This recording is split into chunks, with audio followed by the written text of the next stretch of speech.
बादशाह अकबर के दरबार में चापलूस दरबारियों की कमी नहीं थी। उनका एकमात्र उद्देश्य अकबर के चापलूसी कर तरक्की हासिल करना था।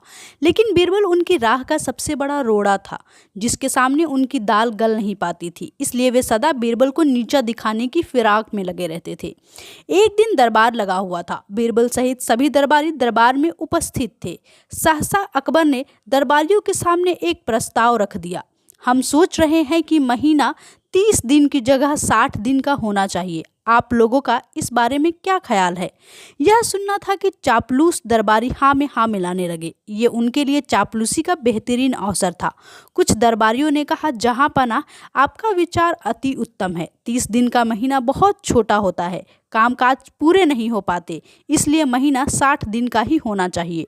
कुछ कहने लगे, जहाँ पनाह, 60 दिन का महीना करने का फरमान फौरन जारी कर दिया जाना चाहिए। इससे बढ़िया विचार तो और कोई हो ही नहीं सकता, दरबारियों ने अपनी चापलूसी दिखाते हुए कहे।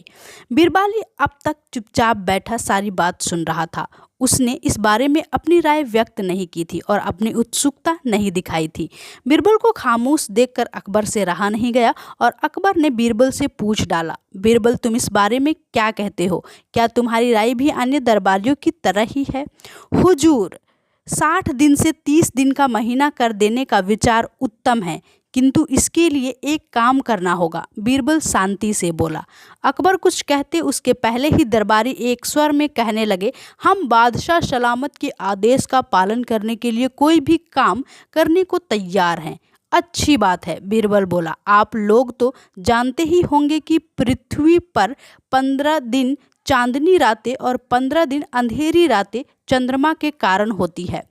प्रकृति के इस नियम के कारण पृथ्वी पर महीना 30 दिन का होता है। अब जब आप लोग 60 दिन का महीना करने के लिए कुछ भी करने को तैयार हैं, तो ऐसा कीजिए कि चंद्रमा को कहकर 30 दिन चांदनी रातें और 30 दिन अंधेरी रातें करवा दीजिए। ये सुनना था कि चापलूस दरबारी अपने बगल झांकने लगे। बीरबल अकबर से बोला, जहाँ पना, देखिए सारे कर्मठ दरबारियों को साफ सूंघ गया है। अब ऐसे में क्या किया जाए?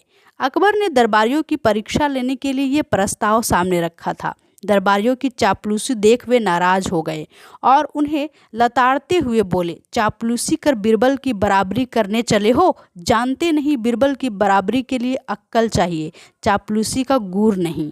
तो दोस्तों, इस कहानी से हमें सीख मिलती है कि आदमी कितनी भी चापलूसी कर ले, लेकिन एक अक्लमंद आदमी की बराबरी कभी नहीं कर सकता।